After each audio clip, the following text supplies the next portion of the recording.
Hello friends, এডুকুল চ্যানেলে আপনাদের স্বাগত। আমরা জানেন ইতিমধ্যেই যে 2021 সালে যে পশ্চিমবঙ্গে বিধানসভা ভোট হতে চলেছে, এই জন্য কিন্তু পশ্চিমবঙ্গের নির্বাচন কমিশন পক্ষ থেকে কিন্তু বিভিন্ন রকম উদ্যোগ নিয়ে অলরেডি আমরা বিভিন্ন পত্রপত্রিকায় দেখেছিলাম যে যাতে বুথ সংখ্যা বাড়ানো যায়। এবার কিন্তু অন্য জেলায় ভোট কর্মীদের ডিউটি পড়তে পারে, পাশাপাশি মহিলা ভোট কর্মীদের বিশেষ সংখ্যায় নিয়োগ হতে পারে এবং এর জন্য বাড়তি বুথ কোথায় কোথায় হতে পারে, স্কুল তো হয়, তাছাড়াও বাড়তি কোথায় এই বুথগুলো হতে পারে এবং বাড়িতে পোস্টাল ব্যালটের সাধারণত সরকারি কর্মীদের ক্ষেত্রে বা শিক্ষক শিক্ষিকাদের ক্ষেত্রে পোস্টাল ব্যালটে ভোট দেওয়া হয়।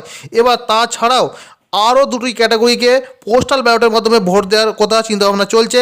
আমরা আসবো এই ব্যাপারে বিস্তারিত রিপোর্টে কী রয়েছে। করোনা আবহে হতে চলেছে বিধানসভা নির্বাচন, ফলে বুথের সংখ্যা অন্তত 30% বাড়ছে দক্ষিণ 24 পরগনা জেলায়। তার জেরে ভোটকর্মীর সংখ্যা কম পড়তে পারে মনে করছে জেলা প্রশাসন।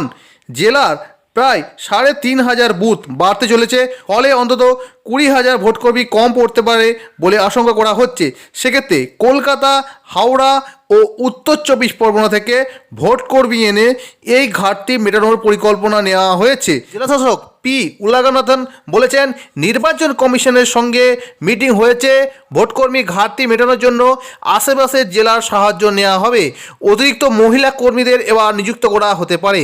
অর্থাৎ যেটা বলা হয়েছিল যে 1,000 ভোটারযুক্ত বিভিন্ন বুথগুলোকে তৈরি করতে, যাতে যে সমস্ত ভোটকর্মীরা ভোট দেবেন সেই প্রসেসটা যাতে খুব সময়ও কম লাগে এবং যাতে ভিড়ভাড়টাও না হয়। ছাড়াও দেখা যাচ্ছে শহরে অতিরিক্ত বুথ করার জন্য পর্যাপ্ত জায়গা নেই।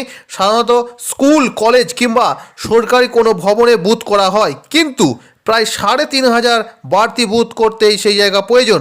তা চিহ্নিত করতে হিমশিম খেতে হচ্ছে সরকারি আধিকারিকদের। একান্ত যদি না পাওয়া যায়, সেক্ষেত্রে এই জেলায় নবনির্মিত স্কুল, LIC শাখা অফিস ইত্যাদি জায়গা ভোট কেন্দ্র করার পরিকল্পনা করছে জেলা প্রশাসন। শনিবার নির্বাচন কমিশনের সঙ্গে জেলা প্রশাসনের আলোচনায় ঠিক হয়েছে, প্রবীণ ভোটার কিংবা দিব্যাঙ্গদের জন্য বাড়িতে পোস্টাল ব্যালট পাঠিয়ে দেওয়া হবে। নতুন এবং মহিলা ভোটারদের সংখ্যা যাতে বাড়ানো যায় সে ব্যাপারে নানা কর্মসূচি নেওয়া হচ্ছে বিভিন্ন ব্লক ও গ্রামীণ এলাকায়। এ বিষয়ে উল্লেখযোগ্য সাফল্য পেয়েছে জেলা প্রশাসন। জেলার নোডাল আধিকারিক সৌরভ চট্টোপাধ্যায় বলেন, মহিলারা যেভাবে এগিয়ে এসেছেন তাতে লক্ষ্যমাত্রা পৌঁছতে খুব বেশি সময় লাগবে না। অর্থাৎ যেটা বোঝা যাচ্ছে যে বিভিন্ন জেলার ক্ষেত্রে যেটা পাশাপাশি জেলা আছে সেই জেলা থেকে কিন্তু অন্যান্য ভোটকর্মী নিয়ে হয়তো ডিউটি পড়তে পারে, আমরা বোঝা যাচ্ছে। এবং পাশাপাশি বুথের সংখ্যা যেমন বাড়ছে এবং সাধারণত স্কুল কলেজগুলো বুথের ক্ষেত্রে নেওয়া হয়, তো সেক্ষেত্রে এবার কিন্তু স্কুল কলেজের পাশাপাশি বিভিন্ন ধরনের যে নবনির্মিত স্কুল বা LIC শাখা অফিস এগুলোও কিন্তু বাড়তি বুথ হিসাবে নেওয়ার ভাবনা চিন্তা চলছে। এবং পাশাপাশি প্রবীণ ভোটার যারা আছেন বা দিব্যাঙ্গ ক্যাটাগরি বা অর্থাৎ ফিজিক্যাল হ্যান্ডিক্যাপ যারা আছেন, ওনাদের কিন্তু পোস্টাল ব্যালটের মাধ্যমে ভোট নেওয়ার চিন্তাভাবনা একটা চলছে। এবং পাশাপাশি মহিলা ভোটকর্মী যারা আছেন, বিভিন্ন শিক্ষক শিক্ষিকারা যারা মহিলা সরকারি কর্মচারী আছেন বা শিক্ষক শিক্ষিকারা আছেন, ওনাদের কিন্তু এবারে বাড়তি ডিউটি বা বাড়তি মাত্রায় কিন্তু নিয়োগ হতে পারে, সেই নিয়ে কিন্তু একটা ভাবনা চিন্তা চলছে। তো এই রয়েছে ভোট সংক্রান্ত এই ধরনের আরও ভিডিও পেতে অবশ্যই এই চ্যানেলটি সাবস্ক্রাইব করবেন, ভিডিওটি শেয়ার করবেন যাতে অনেকেই তথ্য জানতে পারেন। এবং এই ব্যাপারে আপনাদের কি মতামত তা আমরা কমেন্টসে লিখে জানাবেন। সুস্থ থাকুন, ভালো থাকুন, ধন্যবাদ।